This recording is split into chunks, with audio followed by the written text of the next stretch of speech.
Filipenses capítulo 1, verso 12 ao 14. Quero ainda, irmãos, cientificar-vos de que as coisas que me aconteceram têm antes contribuído para o progresso do Evangelho, de maneira que as minhas cadeias em Cristo se tornaram conhecidas de toda a guarda pretoriana e de todos os demais. E a maioria dos irmãos, estimulados no Senhor por minhas algemas, ousam falar com mais desassombro a palavra de Deus. Também abra aí, capítulo 4, verso 22. É a conclusão daquilo que Paulo está falando aqui. Todos os santos vos saúdam, especialmente os da casa de César.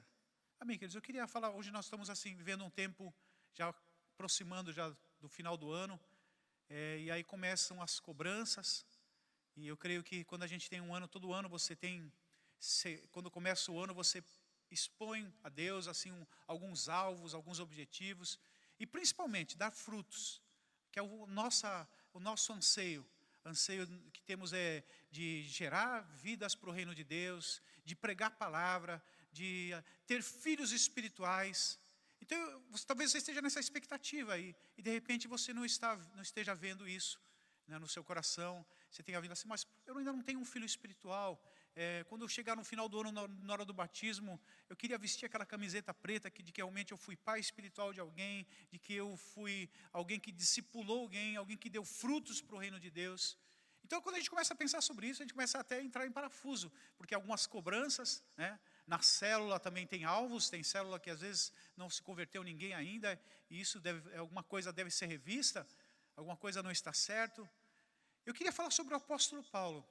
O apóstolo Paulo era alguém que foi um homem que jamais deixou de produzir fruto. Onde Deus o tivesse colocado, ele gerava frutos. Quando você vê, não há terreno estéril, não há terreno árido para que Paulo não pudesse pregar e usar a oportunidade para dar frutos e pregar a palavra de Deus. A vida de Paulo desmorona a ideia de que existem estruturas impenetráveis para o Evangelho. Assim como naquele tempo não seria diferente se Paulo estivesse habitando no nosso meio. Com certeza, em qualquer lugar, seria motivo de dar frutos para o reino de Deus. E a gente começa a observar, quando Paulo está andando lá em Atos dos Apóstolos, quando ele vai para a Galácia, para cuidar de uma enfermidade. E ali nasce uma igreja. É como se alguém fosse a um hospital, e de repente no hospital ele começa a pregar, e ali nasce uma congregação no meio daquele hospital. Depois a gente vê Paulo indo para Filipos. Quando ele vai para Filipos, numa praia ele começa a pregar, ele já faz de uma congregação ali, e aí depois ele é preso, lá na cadeia. Ele dá frutos também, e nasce a igreja de Filipenses ali naquele lugar.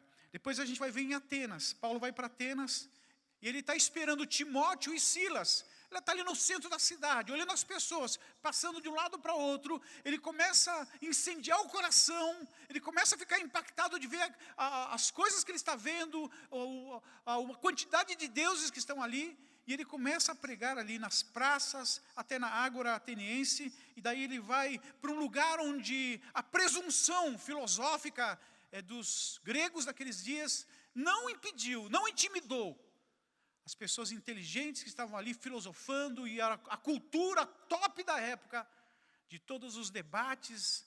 Paulo não se intimidou e começa a pregar ali. E ele vai naquele lugar chamado Areópago, e ali naquele lugar ele vê os altares, ele vê os nichos onde estão todas aquelas divindades gregas ali. E ele começa a olhar para aquilo ali. Ali ele tira a ilustração, e ele vê um lugar que está escrito ao Deus desconhecido. E ali naquela criatividade que Deus deu para ele. E eu penso que muita gente aqui tem criatividade. Deus vai dar criatividade, Deus vai acrescentar na tua vida, se você ainda não tem. Se você pedir para Deus, Senhor, me dá sabedoria. Porque a Bíblia fala assim, se alguém tem falta de sabedoria, peça a Deus, que a todos dá liberalmente e não lance rosto. E ali ele olha ali, e ali ele começa a pregar. Esse Deus desconhecido que vocês não ouviram falar, esse Deus eu quero apresentar para vocês hoje.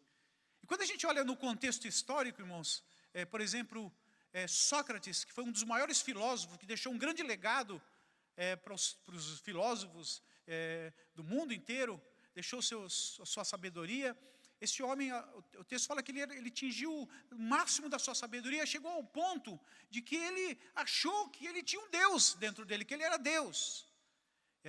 Alguns estudiosos afirmam que ele foi induzido a se suicidar, porque diz a história que ele suicidou-se. Ele foi induzido porque, na cultura grega, você não podia acrescentar mais um Deus. O exemplo, eu não sei quanto era a quantidade, qual era o número de deuses gregos, mas se, por exemplo, houvessem 100, e você chegasse com o número 101, você era digno de morte entre a cultura grega. Então, Sócrates, com toda a sua sabedoria, não teve a sabedoria divina que Paulo teve. Paulo não acrescentou nenhum Deus, ele apenas viu lá, aqui está a minha oportunidade, e aqui eu vou pregar para esse povo. Então ele dá frutos. E aí quando ele sai ali daquele lugar, possivelmente ele não viu nenhum fruto. Mas a Bíblia fala depois da história que você vai ver que em Atenas depois se estabelece uma igreja, porque o administrador daquele lugar se converte ao Senhor. E depois mais para frente se inaugura uma congregação em Atenas. Depois a gente vai ver que Paulo vai para Éfeso. Em Éfeso, ele chega lá em Éfeso e encontra um grupo de pessoas convertidas, um grupo de 12 homens que foram ganhos por Apolo. Apolo era provavelmente era alguém que pregava assim alguém que pregava publicamente, falava bem, e ele ganhou 12 pessoas para Jesus Cristo. E aí quando Paulo chega nessa cidade, ele já tinha enviado Priscila e Áquila para possivelmente abrir uma célula. Ele encontra esses 12 homens, mais Priscila e Áquila, e eles vão para onde? Para a sinagoga, onde se prega a palavra. Mas eles enfrentam tremendas hostilidades pelos judeus religiosos dali daquela cidade. E começa aquilo ali, ele fala assim, passa 6 meses, ele não aguenta mais, ele sai, vai embora e vai para um centro de convenções, a escola de Tirano. E lá na escola de Tirano, que era um lugar de debates, lugar de encontros filosóficos ali, e ali ele começa a pregar por 1 ano e 8 meses. E o texto fala que nesse período, toda a Ásia conheceu o Senhor, toda a Ásia ouviu falar do amor de Cristo, porque Paulo estava ali. E aí Paulo, que era todas as pessoas que iam a Éfeso. Éfeso era um lugar de muitas divindades, e o que se destacava era uma imensa estátua da deusa Diana, e que aquilo era alguma coisa turística, para as pessoas de todo mundo vinham ali. E aí o que começou a acontecer? Paulo se tornou uma atração nessa escola, que todas as pessoas iam lá vê-lo e ouvi-lo falar de uma maneira tão maravilhosa do amor de Cristo, e muita gente se converteu ao Senhor. E aí começou a haver uma revolução nessa cidade, porque essa cidade vivia de vender imagens da deusa Diana. E aí o que aconteceu? Aqueles ourives, pessoas que faziam essas imagens, eles começaram a empobrecer porque não estavam vendendo mais. E aí começou grandes ameaças ali para a igreja, mas a igreja não parou. Depois que Paulo sai de Éfeso, em Éfeso mesmo, se converte Epáfras. Epáfras, convertido, ele passa a falar, ele volta para a sua cidade, que era Colossos, e lá em Colossos nasce uma congregação também. Depois ele vai para Cesareia. Em Cesareia ele fica preso, porque ele está indo para a prisão em Roma, e lá em Cesareia ele fica 2 anos cativo. E ele, nesse lugar, ele perturbadoramente ele pregou para Félix, para Lísias, o comandante da fortaleza Antônio, a Festo, o governador que substituiu a Félix, e ao rei Agripa e toda a sua família, e todos os que estavam à sua volta. E o rei Agripa ainda afirma assim, você quase consegue me persuadir, da forma com que Paulo era persistente e pregava incansavelmente para aquelas pessoas. E depois, irmãos, ele vai dali de Cesareia, ele vai para Roma, num navio, saindo para a prisão de Roma, e esse navio enfrenta uma grande tempestade, que a Bíblia chama de uma tempestade chamada Euroquilão, uma borrasca, e nessa tempestade o navio começa a entrar em pânico. E Paulo, antes de viajar para esse lugar, ele fala assim, melhor a gente não viajar, olha o tempo. Assim, olha, a gente entende de mar, você entende de vida, você entende de evangelho, mas a gente entende de mar. E o texto fala que esse navio veio a naufrágio. E ali Deus falou para ele, todos vão ser ganhos nesse navio. Ele ganha todos, a sua tripulação, o capitão, ele ganha todos, os prisioneiros, então, ganha todos para o reino de Deus. E aí esse navio, ele encalha em Malta, na ilha de Malta. E a gente imaginar, que homem azarado, né? Ele pegou 4 navios, os 4 navios afundaram. E aí quando ele chega nessa ilha, irmãos, eles estão ali provavelmente com frio, molhados, eles fazem uma fogueira. E Paulo pegando alguns gravetos, no meio dos gravetos tinha uma víbora. Essa víbora agarra na sua mão, morde a sua mão, pica a sua mão. e ele apenas faz isso assim, joga no fogo. Eu fico pensando em aquelas pessoas que estavam ali, começaram a pensar assim, esse cara vai morrer a qualquer hora, a qualquer momento, que azarado. Mas não aconteceu nada, nasce um mito ali. E aí, irmãos, o governador dessa ilha,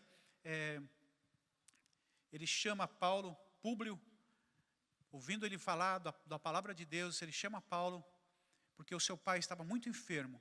E Paulo vai lá, ora por esse homem é curado. Aquilo impacta a ilha de Malta, que a ponto de eles chamarem todos os habitantes daquela ilha para vir, para receber a palavra de Deus, para serem curados. Ele ora por todos, as pessoas começam a ser curadas, e nasce uma igreja em Malta, talvez provavelmente uma das maiores igrejas mais antigas do mundo, que essa igreja perdura e existe até hoje, nos dias de hoje, por causa da palavra de Paulo.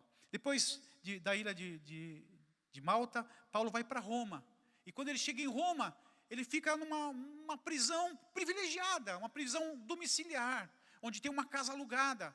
Ali ele começa também a pregar a palavra e tem liberdade. Ele começa a pregar para os guardas que tomavam conta dele, que eram guardas de elite, que era a guarda pretoriana. Começa a pregar para esses guardas. Diz que eles ficavam algemados de 6 em 6 horas. Cada 6 horas era uma oportunidade de Paulo pregar. E os resultados nós vimos nesse capítulo 4, os de César. Eram pessoas da elite que estavam sendo evangelizadas e sendo ganhas para o reino de Deus. E também ali em Roma, ele tem a oportunidade de escrever a Colossenses, a Filemão e a carta de Filipenses. Evangeliza todos aqueles soldados. Você imagina que ele tinha 6 horas, e nessas 6 horas esse camarada você vai me ouvir, você vai ficar 6 horas comigo, eu quero te falar alguma coisa nova para você. E essas pessoas estavam sendo ganhas. Então, de uma forma ou de outra, de uma forma subversiva, o evangelho começou a entrar nas estruturas romanas. O evangelho começou a penetrar no antro da malignidade e começou a fazer diferença. Amém? Uma revolução de Deus naquele lugar. Na sua segunda prisão, que ele ficou em Roma, já não estava mais numa situação privilegiada, agora ele está num calabouço, ele escreve a segunda carta a Timóteo, o maior tratado sobre liderança que o mundo já conheceu. Aleluia. Por que Paulo dava tanto fruto? Qual é o segredo disso? A gente fica perguntando assim, mas qual é o segredo de... Eu queria também ser assim, eu queria dar frutos. Eu quero dar frutos. Muitas vezes você não dá fruto porque você não prega a palavra. Prega a palavra. Amém? Em primeiro lugar, ele sabia que estava vivo neste mundo para dar fruto onde Deus o semeava. Amém? Em Tito capítulo 1, verso 1, ele diz assim, Paulo, servo de Jesus Cristo, apóstolo chamado para promover a fé. Amém? A palavra promover, fui lá pesquisar, você separa a palavra, o prefixo e o radical, você vai ver promover a fé. Né? Então, a palavra promover é promover, a favor de que ela se mova. O intuito de estarmos aqui, de darmos frutos, é mover a fé, fazer com que a fé ande, que a fé que caminhe. Promover isso, é você falar dessa fé para as pessoas. E a fé, irmãos, é um veículo fantástico. Quando a gente fala de fé, a fé é uma coisa assim, tão abstrata. Falar de fé é falar de alguma coisa assim, que está fora da nossa realidade, porque muitas vezes as pessoas não entendem. Quando a gente vê a palavra de Deus definindo fé lá em Hebreus, capítulo 11, verso 1, fé é o firme fundamento das coisas que se esperam, e a prova de fatos de coisas que se não veem. A gente olha para isso, que coisa linda, que definição fantástica. E nós, irmãos, todos nós nascemos com fé. Amém? Você nasceu com fé. Nascemos desde a infância. Se você falar para seu neto, seu filho, que é pequenininho, você fala para ele, olha, o papai do céu, ele cura. O papai do céu, ele faz isso, ele atende. Mas como ele faz isso? Quando a gente ora. E se você estiver doente, peça para o seu netinho impor as mãos sobre você, que ele vai orar por você, vai fazer diferença. Eu lembro da minha infância, que eu ia sempre para o interior, visitar meu avô. Eu morava na cidade do interior e um dos maiores divertimentos nossos de criança era sair de charrete de manhã, ir até o sítio, de uma estrada de terra, caminhando. E nesse caminho, o mais divertido era ver o meu avô falando as coisas. Olha, aquele passarinho é o nome tal. Ele sabia o nome de tudo que era passarinho, que tinha naquele lugar. E eu lembro que um dia de manhã a gente acordou, todo ansioso para fazer o nosso passeio matinal, mas meu avô estava doente, né? Então nós nos reunimos lá, e fomos orar por ele. Era tudo criança. Irmãos, não sei o que aconteceu. Quer dizer, eu creio que foi o Senhor, né? ele ficou curado, ficou bom. E aí já estava pronto para outra, vamos lá. Porque criança tem fé.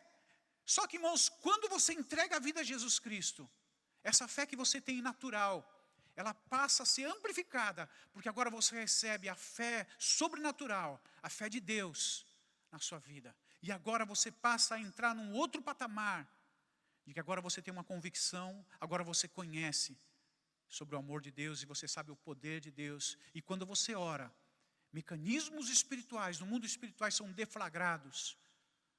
E aí as coisas começam a acontecer na sua vida. Louvado seja o nome do Senhor. E quantas vezes você já orou por alguém e aconteceram milagres, né? Eu lembro uma vez de alguém que falou assim, eu fui orar por fulano e por incrível que pareça, ele foi curado. Como incrível que pareça? Você tem que acertar. Incrível que pareça, se não fosse, acontecesse nada. Amém? Nós temos que ter essa convicção, essa certeza, que a Bíblia fala o seguinte, você vai dizer para esse monte, sai daqui e vai para colar.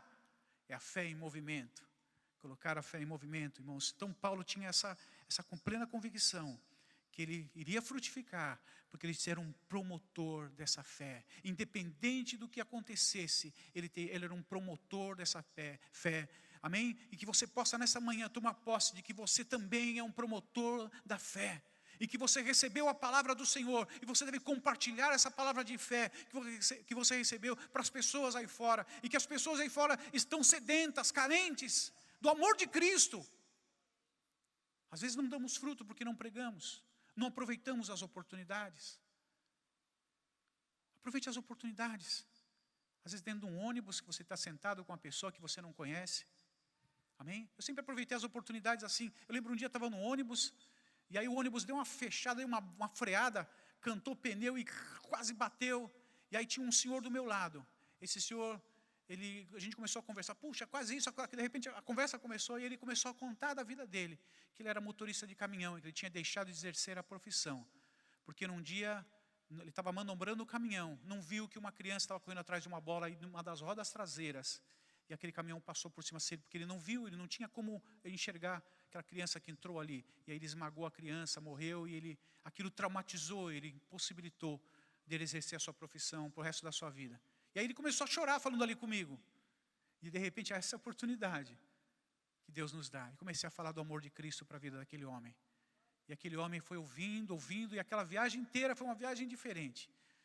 Aquela viagem não foi olhando para fora, não foi na mesmice, ou no tédio, como muitas vezes algumas pessoas têm, olha, a coisa se repete e tal, é monotonia. Não, aquela viagem foi diferente. Porque eu preguei do amor de Cristo para uma vida de um Senhor. Amém? Aproveite as oportunidades. Numa fila de banco, eu lembro de uma vez eu estava num banco, quando eu comecei a trabalhar aqui na igreja, eu fazia um trabalho assim meio de office boy, como muitos aqui missionários passaram por isso. Eu lembro que eu estava no banco, era o antigo Banco Nacional, estava lá, e aquele banco era muito demorado. Eu detestava, né? Eu falava assim, por que a igreja tem uma conta nesse banco aqui? Esse banco é muito chato, é demorado, às vezes só tinha um caixa para atender, todo mundo, né? E aí eu lembro que eu olhei no relógio, era mais de 5 horas, eu estava lá dentro, eu era o último da fila, estava na fila lá parado e tal, né?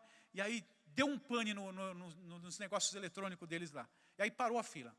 Aí o pessoal estava ali, já aborrecido, e começaram a conversar. E aí a conversa vai, conversa vem, eles começaram a falar sobre OVNIs, objetos voadores não identificados. Começaram a falar de extraterrestres ali. E eu peguei, quando eu vi eles falando aquilo ali, eu peguei até me afastei da fila, fiquei assim olhando para lá, eles estavam tudo olhando, a fila era para lá, né? Fiquei olhando para cá e tal, né? E eles falando, cada besteira pior que a outra, né? Surgia ali, né? Porque isso, porque fulano teve um contato extraterrestre de 1º grau, 2º grau e outro de 3º grau e não sei o que mais, começaram a falar.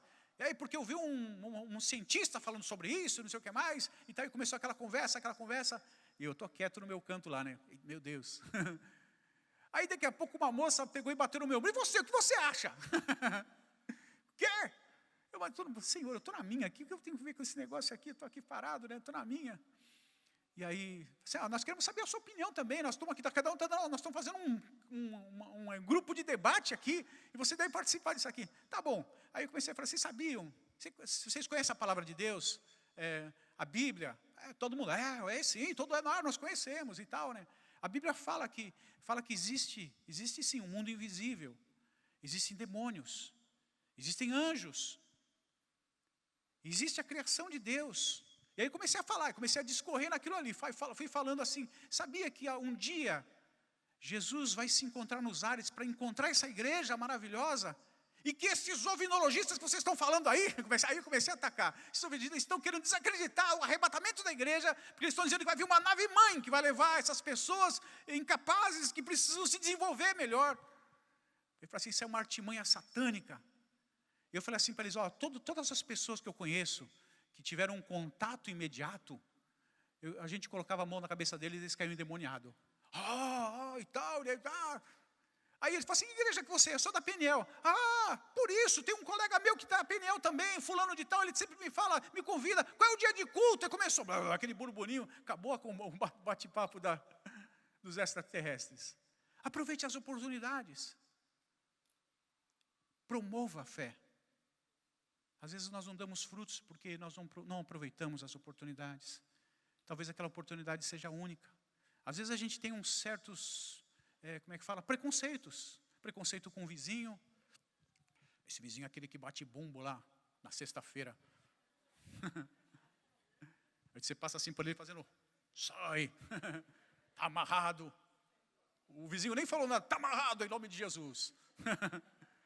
E aí você, em vez de ser simpático, você cria uma antipatia tão grande pelos vizinhos. Esse crente é um crente chato, não participa de nada. A gente faz reunião do condomínio e ele não aparece. Ele põe som alto aí, todo mundo é obrigado a ouvir a música da Cassiane. Sabe, irmãos, nós temos que aproveitar as oportunidades. Se você quer dar frutos para o reino de Deus, seja simpático. Não é pecado falar bom dia para o síndico. Se você tem no prédio tem o zelador, falar bom dia para o zelador lá. Para o vigia. Aproveite as oportunidades. Aproveite as oportunidades. Porque ele vê você passar com a Bíblia na mão. Amém? Ele vê você passar ali e você é diferente. Para ele desejar o que você tem, você precisa ser melhor do que ele. Você precisa apresentar algo melhor do que ele. Amém? Você tem que ser alguém que possa falar do amor de Cristo, que possa aproveitar as oportunidades, mas ao mesmo tempo ser uma pessoa humana e simpática, uma pessoa que ajuda os outros. Amém? Às vezes a gente não se envolve com nada, no prédio, nem coisa nenhuma onde você mora, no trabalho. No trabalho, às vezes, o crente é chato, né? Em vez de ele ser simpático, a Bíblia fala o seguinte, que a igreja primitiva, ela caía na simpatia do povo. As pessoas ficavam encantadas da igreja, das coisas que a igreja fazia, porque a igreja se envolvia com a comunidade. Muitas vezes nós não promovemos a fé, porque nós estamos na área de conforto e não queremos sair dela. Amém? Então Paulo era um promotor da fé. Segundo lugar, ele frutificava abundantemente porque Deus controla todas as circunstâncias. Nós temos que ter isso dentro do nosso coração, essa convicção. Amém? Romanos capítulo 8, verso 28, diz assim, ora, todas as coisas contribuem para o bem daqueles que amam a Deus, daqueles que são chamados pelo seu decreto. Amém? Todas as coisas contribuem. Nós temos que entender, irmãos, que onde Deus nos coloca, seja a circunstância qual for, seja negativa ou positiva, porque para Deus não existe nada negativo. Deus está trazendo, Deus está conduzindo, Deus que controla, é Deus que te coloca naquela situação, para a honra e glória e louvor do nome do Senhor. Às vezes, irmãos, você está lá, eu nunca esqueço a oportunidade, uma situação que eu passei, eu fui pregar, eu era pastor em Mongaguá, eu fui pregar numa igreja em São Paulo, uma igreja de um pastor, que eu fiz amizade lá em Mongaguá, me se tornou muito amigo, a gente ia pescar junto quando tinha um dia de folga, ele descia a serra porque ele tomava conta de uma casa de recuperação, e também era igreja, e ainda ele pintava quadros para sobreviver, porque a igreja não sustentava ele. E era um senhor, né? Ele parecia um Papai Noel, porque ele tinha uma voz bem grave, ele dava umas risadas altas assim, pelo centro de Mongaguá. Às vezes a gente estava pescando, irmãos, era 11h30 da noite, porque tinha culto no dia, eu tinha que estar no culto, aí eu falei assim, depois do culto a gente vai. 11h30 da noite, até 3h da manhã a gente ficava pescando. Mas na realidade aquela pescaria, a gente só ficava molhando a isca, dando banho na isca, na minhoca, porque a gente ficava ali conversando das coisas de Deus, compartilhando, às vezes a gente orava junto, era uma maravilha, né, estar ali, irmãos. Eu fui pregar na igreja desse homem, e aí, quando acabou o culto, irmãos, naquela época eu tinha 6h da manhã oração na igreja. Ele falou assim, não, eu tenho que estar lá porque sou eu que abro a porta da igreja, eu que fico com a chave da igreja. Eu tenho que estar lá, né? E já era umas 11 e pouco da noite, acabou o culto. Pastor, eu estou indo embora. Não, meu irmão, ele com aquela voz bem grave. Você vai na minha casa, porque minha esposa fez uma comida, uma janta para nós. Estava eu com a minha esposa, meus filhos. Não, pastor, não se incomode. Não, ela vai ficar ofendida e não sei o que mais. E acabei indo para lá. Quando eu olhei, irmãos, no relógio, era mais de meia-noite, né? E agora, né? Já tenho que sair fora. Era lá na zona leste, eu acho, na Vila Maria. Acho que não é zona leste ali. Eu quando estava pegando o carro, indo embora, eu não conhecia direito, não tinha GPS nessa época. Eu olhei assim, eu tenho que pegar aquele viaduto ali. Aí quando eu comecei a virar para pegar o viaduto, veio um carro em alta velocidade e blum, bateu na minha lateral. E aí eu estava chuviscando, irmãos, e frio, assim, era mais ou menos essa época de agosto, né? O carro começou a rodar, escorregando ali. E aí, irmãos, eu fiquei pensando assim, naquela, uma ira, entrou no meu coração a vontade que eu tinha de ligar o carro e sair correndo atrás do cara. E o cara foi embora. E aí eu fiquei ali, tá tudo bem, minha filha Hannah era pequenininha, era de colo, né? Ela caiu assim do colo da minha esposa, que estava sentada atrás, assim caiu, mas não aconteceu, machucou, não aconteceu nada, não, ela continuou dormindo, tá, vamos embora, tá tudo bem. Mas eu não tive coragem de olhar o estrago no carro. E aí, irmãos, dali até chegar na Imigrantes, eu fui ali murmurando, reclamando, Senhor, o Senhor me mandou aqui fazer a obra do Senhor, eu estava pregando a tua palavra, né? E fui ali reclamando, minha esposa estava meio cochilando, estava só eu tendo aquela crise comigo, eu e Deus ali. Fui indo. Aí quando chegou ali ali no McDonald's, perto, depois do pedágio, eu vou abastecer, né? Aí quando eu abasteci, eu falei, vou dar uma olhada no estrago que está, deve estar tudo arrebentado a minha lateral aqui. Meu carro estava andando, estava tudo bem.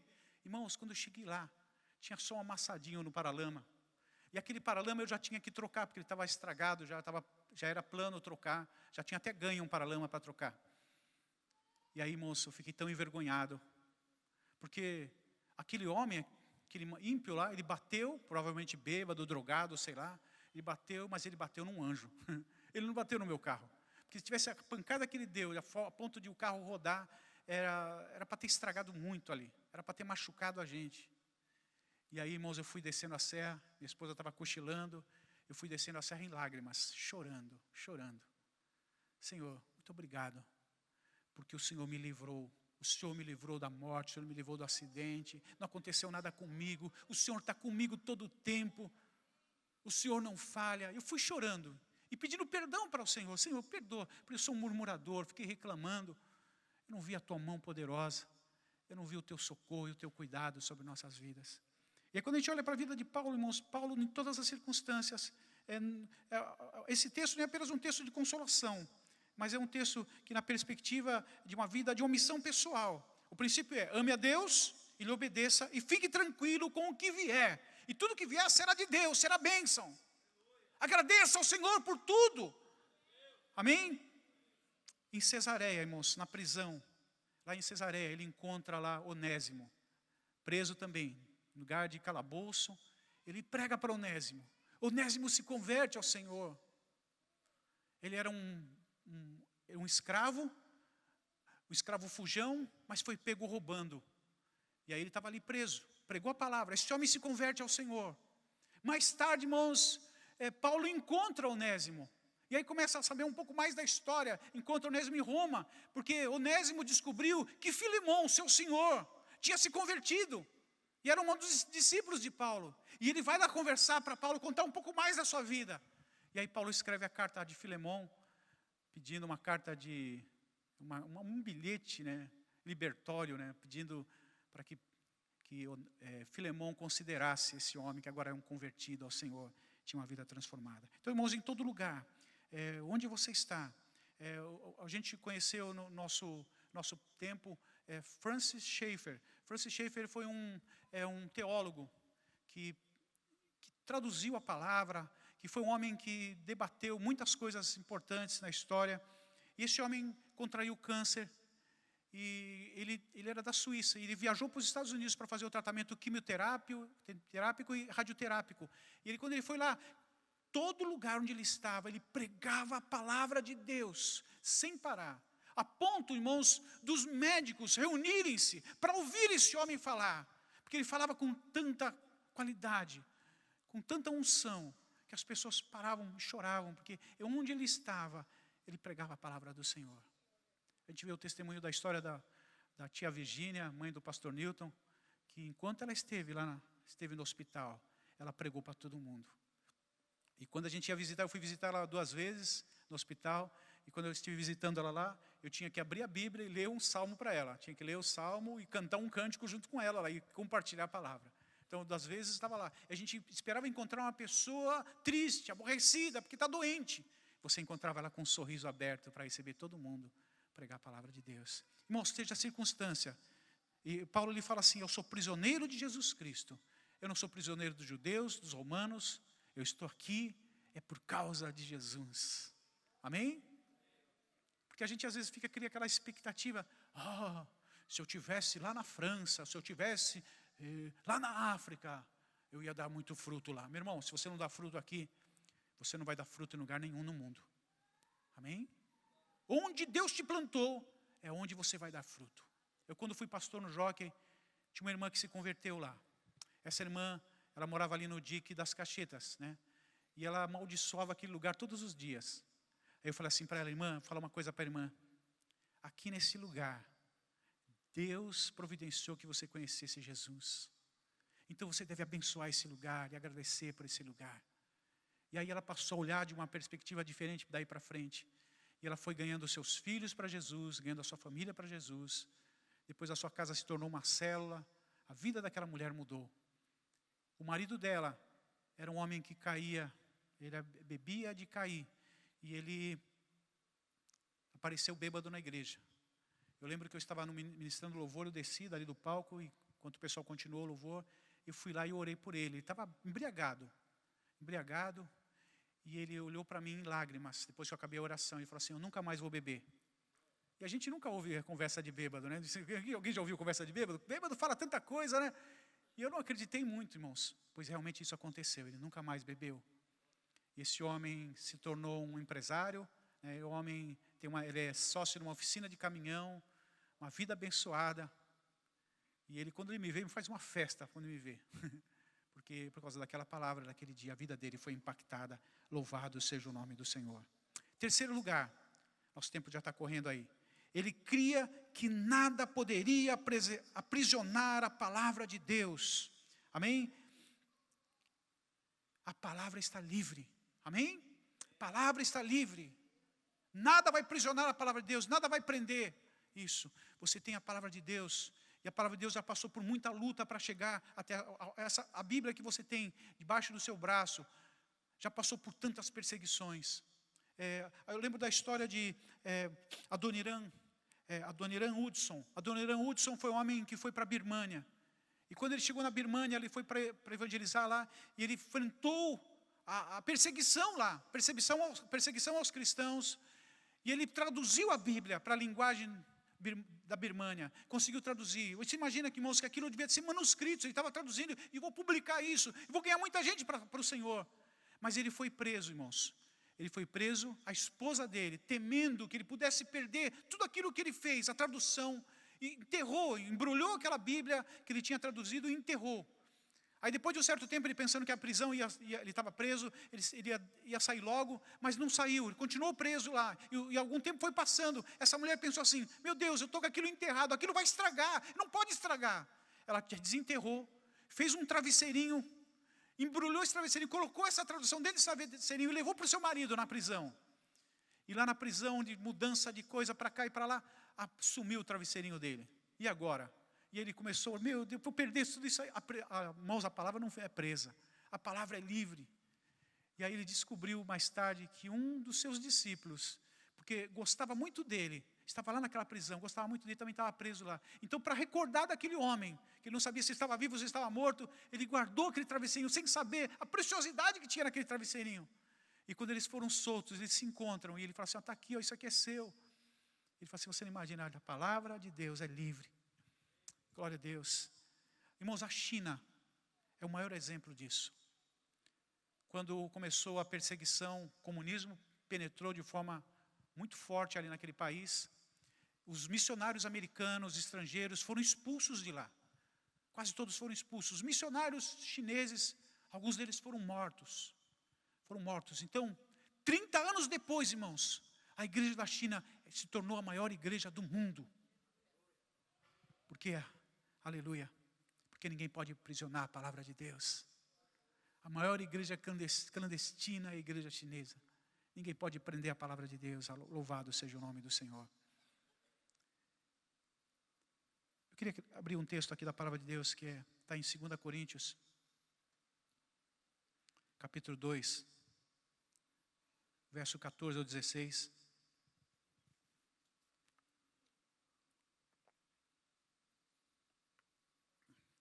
Graças, porém, a Deus, que em Cristo sempre nos conduz em triunfo, e por meio de nós manifesta em todo lugar a fragrância do seu conhecimento, porque nós somos para com Deus o bom perfume de Cristo, tanto nos que são salvos, como nos que se perdem.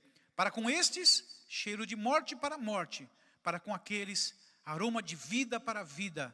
Quem, porém, é suficiente para estas coisas? Que coisa maravilhosa, irmãos. Que texto maravilhoso. Cristo se tornar conhecido. Louvado seja o nome do Senhor. Amém? Adoniran Hudson, irmãos, não viu muitos frutos. Ele não viu muitos frutos. E às vezes a gente fica preocupado, irmãos, que às vezes aqui é uma resposta positiva, que é o último ponto aqui. Ele cria que o que determinava a sua frutificação não era a reação positiva dos seus ouvintes, mas o fato de ele ter tornado Jesus Cristo conhecido. Adoniran Hudson, quando ele estava na Birmânia, ele não teve muita gente que ele se converteu ao Senhor. Mas ele pregou incansavelmente. E às vezes a gente fica preocupado, o importante é que você pregue. No meio daquelas pessoas, se converteu um escravo, chamado Gotardos. Gotardos, ele estava sendo, ele tinha sobre as suas costas 30 homicídios. Era considerado um bruto, era uma pessoa conhecida na sociedade da Birmânia. E esse homem, irmãos, ele cada vez que ele saía, depois de convertido ao Senhor, eles saíam juntos, ele trazia 100, 200, 300. No final do tempo de Adoniran Hudson lá, ele já tinha batizado milhares de pessoas. Adoniran Hudson foi convertido ao Senhor. E através de Adoniran Hudson, Gotardo se converteu ao Senhor. E convertido esse homem, ganhou muita gente. E ele era de uma aldeia de mais de 600 mil habitantes. Milhares desses habitantes se converteram, se renderam ao Senhor, porque Gotardos estava lá pregando a palavra de Deus. Aleluia. Quando a gente olha, irmãos, para a palavra de Deus, a gente vê lá André, um dos discípulos de Jesus. Não sei se você já prestou atenção, André, não se fala muito dele na Bíblia. Só que André, irmãos, era um discípulo de João Batista. André era alguém que buscava Deus, estava procurando o Messias. Ele andou com João Batista. Até um dia que João Batista estava passando Jesus, aí ele falou assim: eis aí o Cordeiro de Deus. E aí André ficou assim impressionado. Como? Esse é o Messias, é. Ele saiu atrás. E aí ele conversa com Jesus. E aí Jesus? Né? Fala assim: olha, o Filho do Homem não tem nem onde reclinar a cabeça, não tem nem travesseiro. E aí ele vai, chama Pedro, chama Tiago, chama João. Encontrei o Messias. Encontrei aquilo que as Escrituras falavam. Ele leva lá, leva todos lá. A gente vê quando Pedro, lá no dia de Pentecostes, ele prega e 3.000 pessoas se convertem ao Senhor. Eu fico pensando, André é o avô espiritual dessas 3.000 pessoas, porque foi André que levou Pedro para lá, para Jesus. Amém, irmãos? Às vezes nós ficamos preocupados com os resultados positivos, e às vezes sim, a gente deixa de pregar a palavra. Por quê? Porque a gente não está vendo nada no mundo espiritual. E por último, irmãos, a gente vê a história de Oswald Smith. Oswald Smith foi um homem, era pastor da Catedral do Povo, em Toronto, no Canadá. Foi um dos homens que mais enviou missionários para o mundo. Foi um homem que revolucionou na área de missiologia. Esse homem foi um evangelista no seu tempo. Mas ele conta a história, como ele se converteu. Ele diz que ele estava num lugar e ele viu um pastor lá pregando. Esse pastor estava gemendo, esse pastor estava angustiado, e esse pastor estava lá pregando, e parecia que aquilo não ia sair nada. E Oswald Smith se converteu nessa pregação. E aí um dia, depois de muitos anos, ele encontra esse senhor, esse pastor, velhinho, curvado, frustrado. Ele fala assim: o senhor impactou muito a minha vida. Ele fala assim: como? Como foi? Aí ele contou: no dia, o senhor lembra, no dia tal, o senhor estava pregando em tal lugar, Ele falou assim, nunca preguei uma mensagem tão horrorosa como aquela. Mas eu me converti naquele dia. Eu devo isso ao Senhor, porque pregou a palavra. Amém? Pregue. Fale do amor de Cristo. Fale do amor do Senhor. Promova a sua fé. Você está aqui para dar frutos. Aleluia. Um dos textos maravilhosos que nós temos, Jesus ele cita que num dia de manhã, ele saiu de manhã apressado, não tomou o café da manhã, não comeu a sua broazinha pela manhã, não comeu o seu pãozinho, e ele está com fome, e ele olha uma figueira, e procura figos nessa figueira, e não acha, ele amaldiçoa a figueira. E algumas pessoas falam assim, ela não dá frutos porque ela é amaldiçoada. Não, pelo contrário, quem não dá frutos é um amaldiçoado. Que às vezes, irmãos, quando você não dá frutos, você vai dar trabalho para outros. Às vezes a gente fica pensando assim, ninguém me visitou. Meu irmão, já é tempo de você dar frutos. É tempo de você estar visitando as pessoas, e não do tempo de você estar querendo que alguém te visite. A gente fica com aquele sentimento de autocomiseração, sentindo coitadinho. Nada disso, meu irmão. É hora de você dar frutos. É hora de você entender que Deus te colocou aqui. Deus te gerou para você. A palavra foi entrada no seu coração para que você compartilhasse essa palavra da mesma forma, na mesma autoridade, na mesma unção do Senhor. Em nome de Jesus. Vamos colocar de pé. Aleluia. Que nessa manhã você possa ser impactado por uma unção de Deus. E comece a partir de hoje a frutificar como nunca frutificou na sua vida.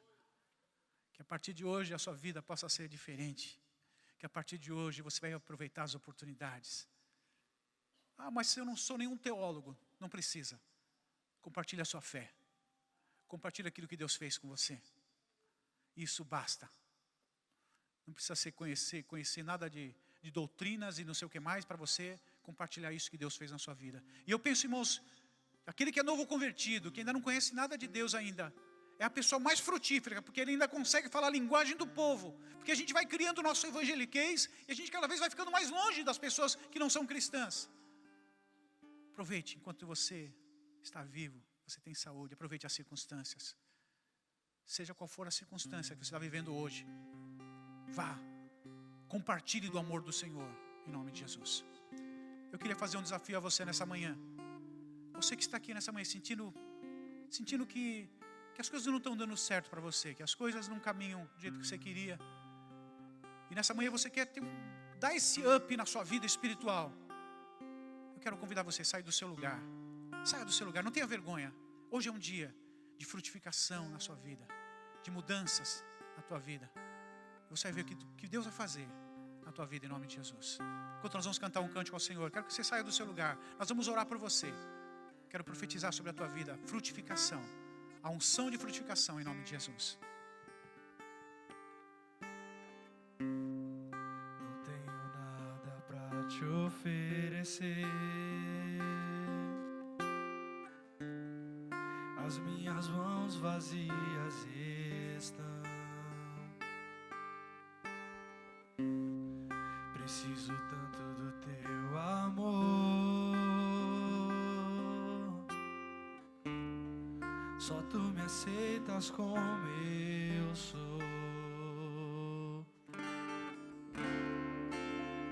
Toca os meus olhos. Eu quero te ver. Mostra-me o caminho pra te conhecer. Eu sou teu, tu és meu. Minha vida está em teu altar. Eu sou teu, tu és meu. Minha vida está em teu altar. Eu sou teu, eu sou teu. Tu és meu. Minha vida está em teu altar. Eu sou teu. Tu és meu. Minha vida está em teu altar.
Jesus. Nós colocamos diante de Ti a vida dos Teus filhos que aqui estão, Senhor. Oh, Deus querido, queremos profetizar sobre a vida de cada um deles, Pai. Uma unção de frutificação, uma unção de multiplicação, Pai. Que os Teus filhos possam, oh Deus, colher, Deus, muitos frutos, ó Pai. Possam ver, Senhor, a graça do Senhor. Possam ser instrumentos para a glória do Teu nome. Possam ser uma voz profética, oh Deus querido, a essa geração, Pai. Deus eterno, guarda-os, abençoa, Senhor. Que da boca dos Teus filhos saia labaredas de fogo do Teu Espírito Santo. Oh Deus, unção do Senhor venha sobre a vida deles, Deus. Em nome de Jesus Cristo, aleluia. Oh Deus, aleluia. Tu és meu, minha vida está em Teu altar. Eu sou Teu, Tu és meu, minha vida está em Teu altar, para que o Senhor venha me tocar, venha me encher, venha me usar, para que o Senhor venha me tocar, venha me encher, venha me usar, para que o Senhor venha me tocar, venha me encher, venha me usar, para que o Senhor venha me tocar, venha me encher. Aleluia. Eu queria aproveitar essa oportunidade. A você que está aqui nessa manhã, que ainda não entregou a sua vida a Jesus Cristo, não tomou um passo ao lado de Cristo. Esta é a oportunidade que Deus está te dando. A tua vida ser impactada pelo poder maior, o poder de Deus, o poder do Senhor Jesus. E você está aqui, você não está aqui por mero acaso, você está aqui porque foi Deus quem te trouxe aqui. Se foi convidado por Ciclano ou Beltrano, você está aqui porque o Senhor providenciou que você estivesse aqui. Eu queria desafiar você nesta manhã. Se você deseja Jesus como Senhor e Salvador da sua vida, dê um sinal bem alto com a sua mão. Nós queremos orar por você. Você está aqui, receba Jesus. Se você não tomou essa decisão ainda, hoje é o dia aceitável. Alguém para Jesus nessa manhã? Levante a sua mão.